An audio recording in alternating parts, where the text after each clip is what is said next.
Questions ఏ ఉన్నాయి నాకు చాలా ఎక్కువ. But no, so it's a very traditional role అండి.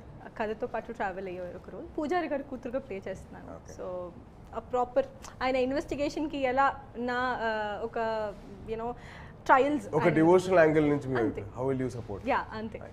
మీరు కథ రాసుకున్నప్పుడు అంటే did you ever actually think that it will be coming to real, అంటే ఇది కుదురుతుంది అని చెప్పి అనుకున్నారా?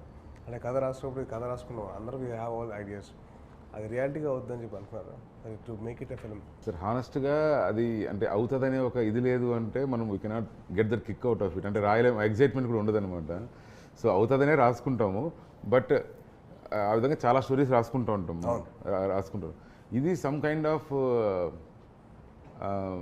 ఎట్లా చెప్పాను, ఒక డివైన్ ఇంటర్వెన్షన్ కూడా ఉందేమో అనిపిస్తుంది. Some times cosmos, I believe in that sir, positive energy cosmos అంతా. ఇప్పుడు మా ప్రొడ్యూసర్ గారు రాజశేఖర్ గారు అండ్ మైదర్ గారు ఇద్దరు ప్రొడ్యూసర్స్ సార్ మూవీకి. అయితే రాజశేఖర్ గారితో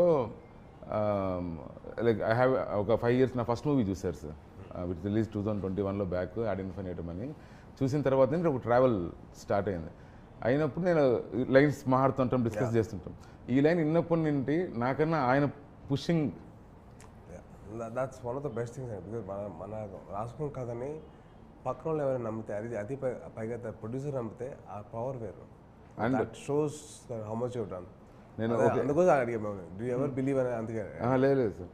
సో మనం నెక్స్ట్ వీక్ చెప్తాను సార్, ఫుల్ నరేషన్ ఇస్తాను నెక్స్ట్ వీక్ అని చెప్పిన తర్వాత ఇప్పుడు అది మనకంటే ఇప్పుడు మనం అనుకుంటాం అయిపోద్ది అనేసి, కానీ అవ్వదు కదా. Stories I take lot of time to right the stories. So every week after week he was last week చెప్తాను, ఇంకా చెప్పలేదు నాకు, ఇంకా చెప్పలేదు, ఇంకా నాకు చెప్పలేదు అనేసి